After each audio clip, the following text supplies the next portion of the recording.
2024ஓட schedule வெளியிட்டிருக்காங்க. So மே 6th வந்து application open ஆகுது. ஜூன் 6th வந்து அப்ளிகேஷன் க்ளோஸ் பண்ணுறாங்க. உங்களுக்கு வந்து 12th ஜூனுக்குள்ளே உங்களுடைய certificates like 10th 11th 12th community first graduation certificate இருந்தால் ஃபஸ்ட் கிராஜுவேஷன் சர்டிஃபிகேட் இது எல்லாத்துமே வந்து 12th நீங்கள் அப்லோட் பண்ணிடணும். உங்களுக்கான random number 12th June 12th ஒதுக்கிடுறாங்க. அண்ட் தென் அதோடைய ரேங்கிங் பார்த்தீங்கன்னா ஜூலை 10th தான் வந்து வெளியிடுறாங்க. ரைட்டுங்களா? அது ஏதேனும் சர்டிஃபிகேட்டில் ப்ராப்ளமாக இருந்ததுன்னா நீங்கள் 11th 20th நீங்கள் வந்து உங்களுடைய டிஎஃப்சி சென்டரில் போய்ட்டு உங்களுடைய இதை வெரிஃபை பண்ணிக்கலாம். So you know need to wait till the end. June 6 வரையும் வெயிட் பண்ணாமல் இப்போவே இமிடியட்டாக நீங்கள் வந்து you can start apply for the application. TNE counselling apply பண்ணுறதுக்கு ரெடி ஆகிக்கலாம். அண்டு நீங்கள் நிறைய பேர் மேனேஜ்மெண்ட்டில் ஜாயின் பண்ணியிருக்கலாம். ஈவன் தோ ஜாயின் பண்ணியிருந்தாலும் கவுன்சிலிங் அப்ளை பண்ணி வச்சுக்கோங்க. அண்ட் சில பேர் பிஎஸ்சி அக்ரி போகிறேன்னு சொல்லுவாங்க. நிறைய பேர் பார்த்தீங்கன்னா எவ்ரி இயர் நாங்கள் ஸ்டூடெண்ட்ஸ்க்கு இருந்த வர ஃபீட்பேக் என்னென்னா, நாங்கள் கவுன்சிலிங் அப்ளை பண்ண மறந்துட்டோம். நல்ல மதிப்பெண்கள் எடுத்து கவுன்சிலிங் அப்ளை பண்ணாமல் உங்களுடைய பொண்ணான வாய்ப்புகளை இழந்து கடைசியில் மேனேஜ்மெண்ட்டில் அதிகமான பணம் கொடுத்து சேர வேண்டிய சுச்சுவேஷன் நிறைய ஸ்டூடெண்ட்ஸ் ஃபேஸ் பண்ணியிருக்காங்க. தயவுசெய்து நீங்களும் அந்த தப்பை பண்ணாதீங்க. அதனால் முதல்ல தயவுசெய்து இந்த அப்ளிகேஷன் ப்ராசஸை கம்ப்ளீட் பண்ணுங்கள். நீங்கள் இன்ஜினியரிங் ஜாயின் பண்ணுறீங்க பண்ணல ரெண்டாவது, ஓகேங்களா? பட் ஆனால் அப்ளிகேஷன் போட்டு வச்சுக்கோங்க. That might be useful for you in the future. ஓகேங்களா?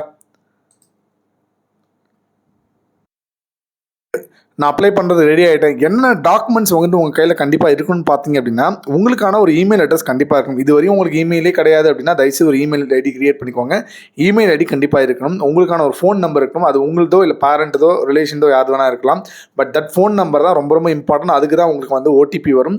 அண்ட் அதை வச்சு தான் நீங்கள் ஈவன் தோ உங்களோட பாஸ்வேர்டு மறந்தாலும் அந்த ஃபோன் நம்பரை வச்சு நீங்கள் பாஸ்வேர்டு ரெட்ரீவ் பண்ணிக்கலாம். அவங்களோட டேட் ஆஃப் பர்த் கரெக்டான டேட் ஆஃப் பர்த் இருக்கணும். இது வந்து பார்த்தீங்கன்னா 10th 11th 12th சர்டிஃபிகேட்டில் கம்யூனிட்டி சர்டிஃபிகேட்டில் உங்கள் பேர் என்ன இருக்கோ அந்த பேர் தான் நீங்கள் கரெக்டாக அதில் என்ட்ரி போடணும். அண்ட் அதில் இருக்கிற டேட் ஆஃப் பர்த் தான் என்ட்ரி போடணும். அதில் மிஸ் மேட்ச் ஆச்சுன்னா உங்களுக்கு ப்ராப்ளம் வரதுக்கான வாய்ப்புகள் இருக்குது.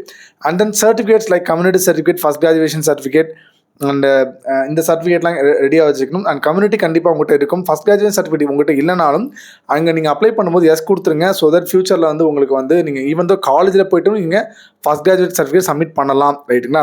அண்ட் குரூப் கோட் பார்த்தீங்கன்னா உங்களுக்கு வந்து ஸ்கூல்லேயே கொடுத்துருப்பாங்க. ஃபிசிக்ஸ், கெமிஸ்ட்ரி, மேக்ஸ், இது பயாலஜினா உங்களுக்கு group code 1 or 2 I think. And physics, chemistry, maths with computer சயின்ஸ்னால் உங்களுக்கு ஒரு குரூப் கோட் கொடுத்துருப்பாங்க 1 or 3 ஐ திங்க்.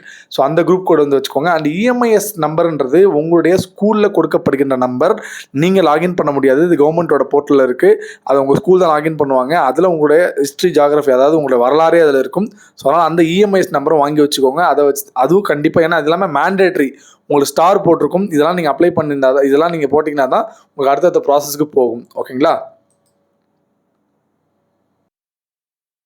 TNEonline.org அப்படின்ற வெப்சைட்குள்ளே போகணும். அப்படின்னா கூகுளில் போய்ட்டு TNE 2024 டைப் பண்ணிங்கன்னா ஃபர்ஸ்ட் லிங்க் கிளிக் பண்ணால் இந்த பேஜ் ஓப்பன் ஆயிரும். இதில் click here for BE BTech registration. இதில் வந்து உங்களுடைய பேசிக் இன்ஃபர்மேஷன், உங்களோட நேம் எக்ஸாக்டாக 10th 12th என்ன இருக்கோ அந்த நேம் தான் அங்கே வரணும். ரைட்டுங்களா? And then mobile number, email ID, date of birth, then password பார்த்தீங்கன்னா ஒரு உங்களுடைய சம்திங் கொடுத்துட்டு அட்டு இல்லை இந்த மாதிரி சிம்பிள் யூஸ் பண்ணி சம் நம்பர்ஸ் கொடுத்தீங்கன்னா ஸ்ட்ராங் பாஸ்வேர்டாக இருக்கும். இந்த பாஸ்வேர்டு ரொம்ப ரொம்ப இம்பார்ட்டன்ட்டு. ஸோ இதுதான் கடைசி வரையும் உங்களோட ட்ராவல் பண்ண போகுது. அப்படி நீங்கள் பாஸ்வேர்டு மறந்துட்டீங்கனாலும் இங்கே என்ன மொபைல் நம்பர் கொடுக்குறீங்களோ அதுலேருந்து பாஸ்வேர்டை ரிட்ரீவ் பண்ணிக்கலாம். ஓகேங்களா? நான் இங்கே டீட்டெயில்ஸ் எல்லாமே கொடுத்துட்டேன். நேமு, மொபைல் நம்பர் அண்ட் ஒரு வாட்டி தான் நம்ம மொபைல் நம்பர் யூஸ் பண்ண முடியும். அதே நம்பர் அடுத்த இதுக்கு நம்ம யூஸ் பண்ண முடியாது. ஸோ இதெல்லாம் கொடுத்துட்டு பாஸ்வேர்ட் கொடுத்துட்டு நம்ம சேவ் கொடுத்துட்டோம் அப்படின்னா இங்கே கொடுத்துருக்கிற இமெயில் ஐடி அண்ட் இந்த பாஸ்வேர்டு வச்சு நீங்கள் லாகின்ன்ற ஒரு ஆப்ஷன் இருக்கும். அதில் போய் லாகின் பண்ணிக்கலாம். லாகின் பண்ணதுக்கப்புறம் உங்களுக்கு பார்த்தீங்கன்னா it will be opening like this. உங்களோட அப்ளிகேஷன் நம்பர் வந்துடும். ஓகே, இங்கே personal information, special reservation, scholarship details, academic details, okay, இது எல்லாமே வந்துடும். அதுக்கப்புறம் ஃபைனலாக அங்கே பிளேஸ்மெண்ட் வரும், பேமெண்ட் டிபார்ட்மெண்ட் வரும். ஸோ உங்களோட personal information, okay, all the details நம்ம கொடுத்ததுக்கப்புறம் அடுத்து நெக்ஸ்ட் ஸ்டெப் கொடுத்ததுக்கப்புறம் you will be getting like this. And ஒரு ஸ்பெஷல் ரிசர்வேஷனாக இருந்தால் நீங்கள் வந்து எக்ஸ் சர்வீஸ் மேனாக இருந்தால் எஸ் கொடுக்கலாம், இல்லைனா நோ. டிஃப்ரெண்ட் ஏபிள் பர்சனாக தான் எஸ் கொடுக்கலாம், நோ.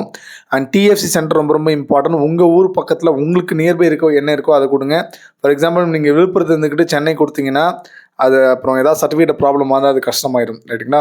அடுத்தது ஸ்காலர்ஷிப் இன்ஃபர்மேஷன். ஒன்று பேரண்ட் ஆக்குபேஷன் கேட்பாங்க. அது ரொம்ப ரொம்ப இம்பார்ட்டன்ட். அக்ரிகல்ச்சராக இல்லை சென்ட்ரல் கவர்மெண்ட் எம்ப்ளாயாக இருந்தால் சென்ட்ரல் கவர்மெண்ட் எம்ப்ளாயின்னு கொடுத்துருங்க. ஏன்னா அது வந்து எல்லாரோட இன்ஃபர்மேஷன் இப்போ ஆதார் கார்டில் மெர்ஜ் ஆகிடுச்சு. அதனால் அதை நீங்கள் தப்பாக போட்டக்கூடாது. அண்ட் ஆனுவல் இன்கம், உங்கள் அப்பாவோட ஆனுவல் இன்கம் என்னவோ அதை போட்டுருங்க.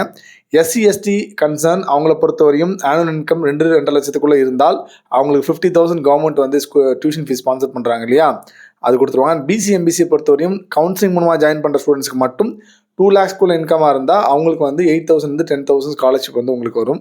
அண்ட் ஃபஸ்ட் கிராஜுவேட்டாக இருந்தால் நீங்கள் எஸ் கொடுத்துருங்க. இல்லைனாலும் சர்டிஃபிகேட் இருந்தாலும் இல்லாட்டியும் எஸ் கொடுத்துருங்க. இல்லைனாலும் நீங்கள் சர்டிஃபிகேட் வாங்கினதுக்கப்புறம் கல்லூரியிலையும் நீங்கள் போய் ப்ரொவைட் பண்ணிக்கலாம். ஓகே. அண்ட் எஸ்சி எஸ்டியாக இருக்கும் பட்சத்தில் இங்கே வந்து எஸ் கொடுத்துருங்க. அண்ட் எஜுகேஷன் லோன் வேணும் அப்படின்னா எஸ்னா எஸ் கொடுங்க, இல்லைனா நோன் கொடுத்துருங்க. ஓகேங்களா. அடுத்தது உங்களுடைய ஸ்கூல் ஆஃப் ஸ்டடி. நீங்கள் எந்த ஸ்கூலில் படிச்சிங்க, ஓகே, ப்ரைவேட் ஸ்கூலில் படிச்சிங்களா, கவர்மெண்ட் ஸ்கூலில் படிச்சிங்களா, கவர்மெண்ட் எய்டட் ஸ்கூலில் படிச்சிங்களா, அதை தெளிவாக போட்டுருங்க. அந்த ஸ்கூல் வில்லேஜில் இருக்கா, முனிசிபாலிட்டியில் இருக்கா, கார்பரேஷனில் இருக்கான்னு கேட்பாங்க, அதை கொடுத்துருங்க. அண்டு 8th 12th வரையும் தமிழ்நாட்டை தான் படிச்சினான்னு கேட்பாங்க, கண்டிப்பாக எஸ் கொடுத்துருங்க. படிச்சுருந்தா உங்களுக்கு அது வந்து டிஎன்ஏல எலிஜிபிள். அண்ட் 6th 12th நீங்கள் ப்ரைவேட் ஸ்கூலில் படிச்சுட்டு 11th 12th கவர்மெண்ட் ஸ்கூலில் படிச்சினான்னு கேட்பாங்க, ஆமான்னு கொடுங்க, இல்லைனா நோன் கொடுத்துருங்க. அண்ட் 6th to 12th எந்த ஸ்கூலில் படிச்சிங்களோ அந்த ஸ்கூல் டீட்டெயில்ஸ் கொடுத்துட்டு இங்கே நீங்கள் மேலே வந்து ஒரு பாக்ஸ் இருக்கும், அதை கிளிக் பண்ணிட்டுனா எல்லா 6லேருந்து 12th வரையும் வந்துடும். அப்படி இல்லை 6th 8th ஒரு ஸ்கூல் படிச்சிங்க, தென் 9th 12th வேறு ஸ்கூல் படிச்சிங்கன்னா இங்கே மாற்றிக்கலாம். ஓகேங்களா.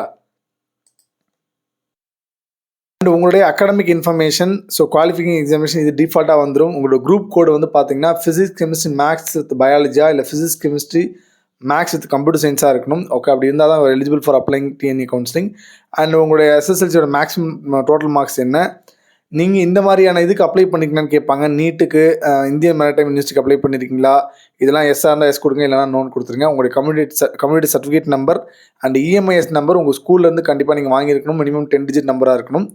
ரைட்டுங்களா. அண்ட் குவாலிஃபைட் இயர் நீங்கள் 2024 இந்த வருஷம் முடிச்சிருந்தா கொடுங்க, இல்லை போன வருஷம் முடிச்ச ஸ்டூடெண்டாக இருந்தால் போன வருஷம் கொடுங்க, இல்லை அதுக்கு முந்தின வருஷம் கொடுத்தாலும் கொடுங்க. ஸோ யூஆர் எலிஜிபிள் எந்த இயராக இருந்தாலும் யூஆர் எலிஜிபிள். ஓகேங்களா. அண்ட் உங்களுடைய ஹையர் செகண்டரி ரோல் நம்பர், அவங்களுடைய குரூப்பு, ஓகே, நீங்கள் ஜேடபிள்யூ இது பண்ணியிருக்கீங்கன்னு கேட்பாங்க. And higher secondary update marks, உங்கள் மார்க்ஸ் இங்கே போடணும். ஓகே, என்ன மார்க்ஸோ அது இன்ஃபர்மேஷனும் கரெக்டு அப்படின்னு தெரிஞ்சதுக்கப்புறம் you have to go for payment. Okay, continue to பேன்னு ஒரு ஆப்ஷன் வரும், அந்த பேமெண்ட் இதுக்கு போகும். It will ask for the confirmation. So நீங்கள் பேமெண்ட்டுக்கு போய் பேமெண்ட் பண்ணிடலாம். ஓகே, ஸோ பேமெண்ட் வந்து உங்களுக்கு வந்து ஆன்லைனில் உங்களுக்கு வந்து யூஸ் பண்ணி பண்ணலாம். ஓகே, ஆன்லைன் நெட் பேங்கிங் தான் நெட் பேங்கிங் யூஸ் பண்ணி பண்ணலாம். இல்லை கார்டு இருந்ததுன்னா கிரெடிட் கார்டு இல்லை டெபிட் கார்டு இருந்தால் டெபிட் கார்டு யூஸ் பண்ணி பண்ணலாம். ஓகேங்களா. நீங்கள் பேமெண்ட் பண்ணதுக்கப்புறம் உங்களுக்கான ஒரு ரிப்போர்ட், ஜென்ரல் ரிப்போர்ட் ரெடி ஆகும். அந்த ரிப்போர்ட் வந்ததுக்கப்புறம் தான் உங்களுடைய சர்டிஃபிகேட் ப்ராசஸ் நீங்கள் அப்ளை பண்ண முடியும். So this is all about the application. இந்த அப்ளிகேஷன் ப்ராசஸ் நீங்கள் அப்ளிகேஷன் தயவுசெய்து ஆஸ் அ ஸ்டூடெண்ட்டாக இருந்தால் நீங்களே பண்ணுங்கள். ஒரு சென்டருக்கோ இல்லை வேறு யார்ட்டையோ கொடுத்தா பண்ணாதீங்க. ஏன்னா இதுதான் பார்த்தீங்கன்னா உங்களுக்கு பின்னாடி உங்களுடைய படிக்கும்பொழுது ரெஸ்யூம் பில்டிங்னு வரும். உங்களோட ரெஸ்யூமை நீங்கள் தான் ரெடி பண்ணணும். So what ever the content you are going to give in the resume, அதெல்லாம் நீங்கள் ஹெச்ஆர்ட்ட பேச போகிறீங்க, அதை வச்சு தான் வேலை வாங்க போகிறீங்க. அதனால் அந்த பழக்கத்தை இங்கேருந்தே ஆரம்பிங்க.